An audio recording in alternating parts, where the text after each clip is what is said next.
Madame Tesser, c'est à vous. Alors, vous allez effectivement nous parler du parcours formation au service du retour à l'emploi, puisque vous êtes... Oui, bonjour. Alors, je me présente, je suis Isabelle Tesser, je travaille à Pôle emploi, je suis chargée de mission. Donc, je suis une des rares qui ne va pas parler de son propre cas. Donc, moi, mon propre cas, c'est que je suis une ancienne directrice d'agence pour l'emploi, que certainement beaucoup d'entre vous connaissent en tant que demandeur d'emploi. Et maintenant, je travaille à la direction départementale de Pôle emploi en Gironde. Nous avons 18 agences et je suis spécialement chargée des services aux demandeurs d'emploi que sont des prestations dont vous avez peut-être bénéficié, le partenariat sur tout ce qui concerne donc, les services aux demandeurs d'emploi et la formation. Donc, la formation, là, mon thème à moi, c'est que fait l'État pour la formation de tout individu qui pourrait en avoir besoin dans son évolution professionnelle. Vous savez qu'il y a 3 ans, il y a une loi qui a vraiment créé la formation comme un droit de se former tout au long de la vie. C'est-à-dire que, vous savez encore mieux que moi, parce que moi maintenant ça fait longtemps que je suis à Pôle emploi, mais les jeunes générations, on ne restera plus jamais dans la même entreprise toute sa vie. On doit pouvoir changer non seulement de qualification, ou pas forcément de qualification, mais évoluer dans son emploi, ou bien changer de métier, et puis selon des goûts ou des nécessités, on peut changer. Donc la formation, c'est un levier pour le retour à l'emploi. Il y a deux aspects essentiels, c'est acquérir des compétences complémentaires. Vous avez un métier, bon, vous arrêtez pour une raison. Souvent dans les situations de reconversion, c'est un peu ça, on arrête, on veut reprendre un peu plus tard, il y a des interruptions, quelquefois pour des femmes, ça peut être des maternités, des expatriations, je ne sais. Et quand on veut reprendre, on a besoin de compléter sa formation initiale. Donc là, ça peut être, je suis guide touristique, je reviens 5 ans après, je veux compléter ma formation en perfectionnant mon anglais, par exemple. Ou bien, je suis assistante de direction, au bout d'un moment, je veux travailler chez un architecte, il me faut de nouvelles compétences. Donc ça, c'est une complémentarité dans les compétences. Et il y a aussi, pour une grande partie de la population, la mobilité professionnelle, c'est-à-dire qu'on change complètement de métier. Alors ça, il y en a vraiment de plus en plus. Nous, on est beaucoup sollicités par des personnes qui ont des super diplômes, sont ingénieurs ou diplômés d'école de commerce, qui disent écoutez, moi maintenant je veux me réaliser dans autre chose, et on a tous des exemples. En tout cas, nous on en a beaucoup de gens, notamment je pense à un cas là il n'y a pas longtemps, il y en a beaucoup à la télévision aussi d'ailleurs, on voit des gens qui, ingénieurs, il devient pâtissier. Voilà, vous avez, ça c'est des exemples qui marquent. Alors il y a des choses beaucoup moins glamour que ça ou marrantes que ça, hein, mais il y a des gens vraiment qui changent complètement d'axe. Et là, ce matin encore, j'entendais une infirmière qui veut complètement changer de métier. Donc ça, c'est aussi possible. Et la loi instaure ce droit à changer de métier. Alors ça passe par une posture qui est nouvelle dans le métier du conseil à l'emploi, c'est le conseil en évolution professionnelle. Ce conseil en évolution professionnelle, depuis 2017, Pôle emploi le délivre, c'est un changement de posture pour nos conseillers. C'est-à-dire qu'avant, les conseillers, ils avaient un peu tendance à dire moi je sens que vous, ce qu'il vous faut, c'est ça. Maintenant, on va travailler en alliance avec le demandeur d'emploi, voir avec lui partir de l'idée d'un métier à la co-construction d'un projet et d'un parcours. D'accord ? Donc là, je pourrais le détailler pendant très longtemps parce que ça a fait l'objet d'une formation très poussée chez nos propres conseillers. On n'en est qu'au démarrage, hein, c'est tout récent. En tout cas, ce conseil en évolution professionnelle, il doit bénéficier au plus grand nombre et il doit permettre, donc, ça ne passe pas forcément par la formation. En tout cas, c'est une remise en cause, c'est un cheminement qui, donc, à l'aube de l'élaboration du projet, demande de se confronter à la réalité. Il n'y a pas que ce qu'on a envie de faire. Il y a aussi la réalité du marché du travail. Il y a des secteurs qui recrutent, d'autres non.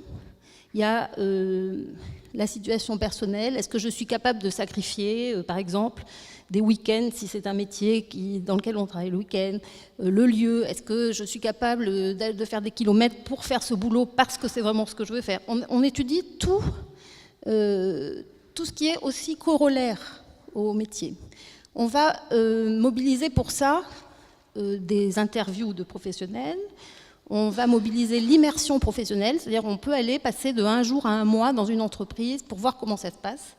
Avec l'accord de Pôle emploi, c'est une convention entre Pôle emploi, l'entreprise et le demandeur d'emploi. On va travailler sur des données chiffrées. Je veux faire ce boulot, mais est-ce qu'il y a vraiment besoin de ces compétences sur le marché du travail? On va travailler sur les compétences qui sont transférables ou non. Ces compétences que j'ai, est-ce que je peux les mettre au service de ce boulot-là? Et après, on va avoir une démarche de sécurisation. Donc, avec un conseiller, voir est-ce que ça passe par la formation. Voilà, je ne sais pas si vous me suivez, pour l'instant, on arrive là, donc ça peut passer par la formation. Donc, pour ça, et après, on va, une fois qu'on a défini avec le conseiller ou avec un psychologue du travail la formation qui est indispensable, on va chercher les financements qu'on peut mobiliser pour ce projet. Voilà. Et ça, donc, pour tout demandeur d'emploi, pardon, c'est accessible? Alors ça, le conseil en évolution professionnelle, bien évidemment, c'est dans la loi, c'est pour tous les demandeurs d'emploi. Après, je vais passer un peu plus vite parce que je ne sais pas ce que j'ai comme temps. En tout cas, il y a plusieurs dispositifs qui sont possibles pour arriver à changer, enfin à développer ses compétences et à évoluer ou changer de métier. Il y a notamment ce qu'on appelle les formations associées à un contrat de travail. Donc là, typiquement, c'est la FPR et la POE. Il y a une promesse d'embauche et j'ai un métier, mais il faut que je complète mes compétences, et ces compétences, je peux les acquérir au début de mon travail. C'est-à-dire, l'entreprise peut financer une formation, enfin, on va aider une entreprise à financer une formation complémentaire à la prise de poste, ou bien elle va me former, et je vais pouvoir assumer mon poste au fur et à mesure.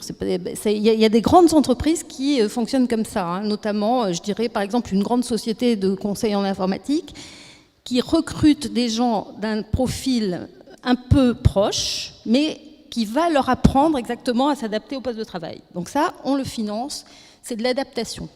Voilà. Et puis sinon, il y a les formations, donc c'est celle d'après, voilà. Il y a des formations collectives ou individuelles qui sont qualifiantes ou infraqualifiantes, mais enfin qui sont surtout qualifiantes.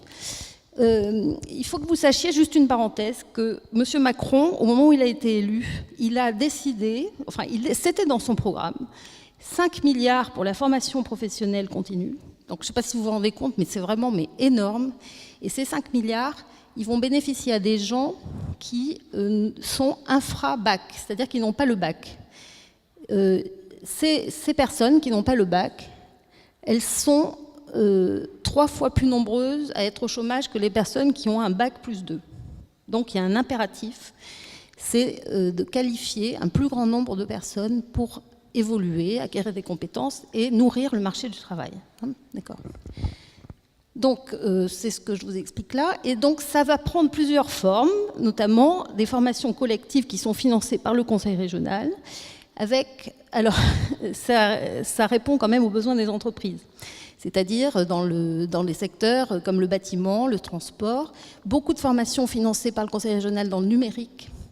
Ils essaient d'innover, donc c'est des secteurs, par exemple, en ce moment, il y a une grande partie des formations qui concernent la fibre optique. Je vous signale qu'ils cherchent des femmes, hein, l'installation de la fibre optique. Voilà, il y a des tas de métiers qui sont financés par ce programme, qui sont actuellement très, très en demande. Et lorsqu'il n'y a pas de possibilité de formation collective, nous, à Pôle emploi, on a la possibilité de mobiliser des formations individuelles qui sont... alors là, on étudie bien sûr au cas par cas, parce que c'est quand même... c'est pas mal d'argent public qui est mobilisé, et donc ça s'appelle les aides individuelles à la formation qui peuvent être tout à fait mobilisées pour chacun.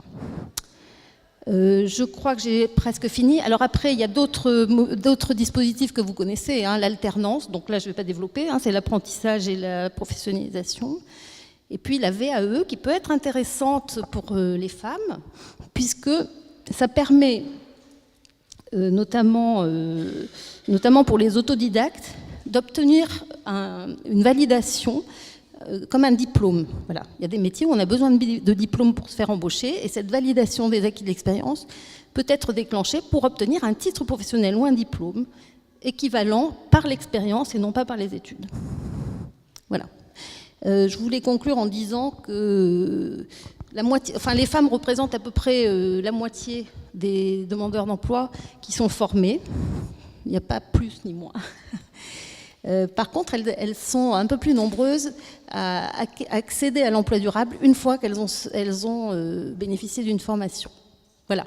J'ai essayé d'être concise, mais je pourrais être encore plus... Merci Madame Tesset. Voilà. Merci beaucoup.